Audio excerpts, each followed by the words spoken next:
Good day, welcome to Switch. My name is Olanrewajuni, and today I will be sharing with us on what I have titled The Power in the Little. I will be taking my text from the book of 2 Kings, chapter 4. I'll begin my reading from verse 1. This is a story of a widow who happens to be in lack and in want and has nothing except for a small little bottle of oil that was in the house. And so the lender had come and they were going to take his children, and it was going to be a terrible situation for her. And therefore ran to Prophet Elisha and asked that Elisha will help. And Elisha said, "Well, what do you have in your house?"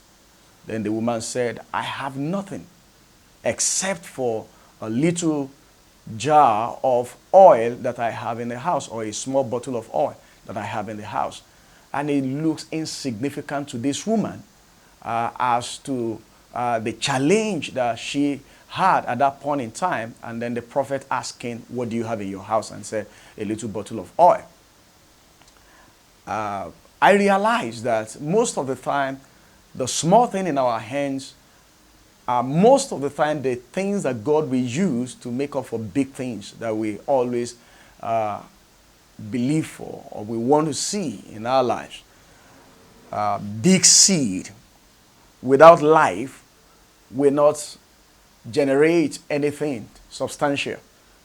In other words, it is not how big what you have in your hand is. It is the power of life that is inside of what you have in your hand.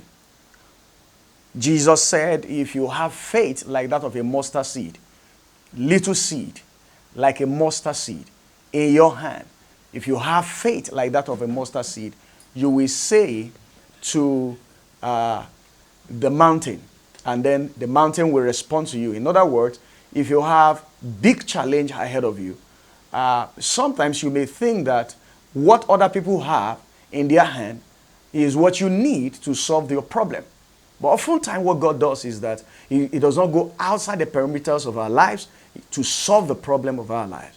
God will always use the little in your hand to solve the problem that you have. And so I was looking at the life of Jesus Christ and how He was able to feed the 5,000 men, not to count the number of women and the children that are likely to be in the meeting that He had for that 3 days. And then the young boy came and then said, "There's a little lunch pack here." And then Jesus took it and gave thanks, not writing it off. And then what happened is that 5,000 men were fed, plus the children and all the rest of the guys that were there. You could be saying that about 15,000 people were fed by that lunch pack. Now, another time, He had 5 loaves and 7 loaves and 2 fishes, and then He fed less number of people.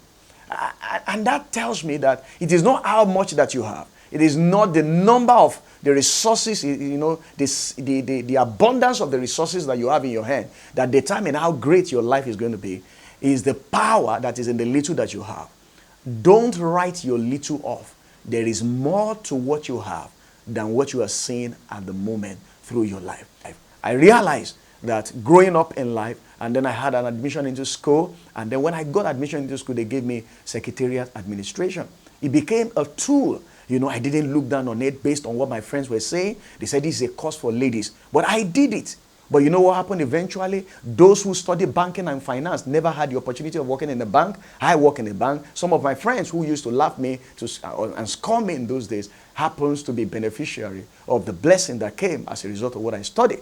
And so don't let anybody underrate or underestimate or look down on the little that you have. Or probably you just started a business and the business is still undergoing the process of the seed time and harvest. And somebody is saying that, oh, maybe you have to change. Maybe you have to look at something else. Don't ever look at that.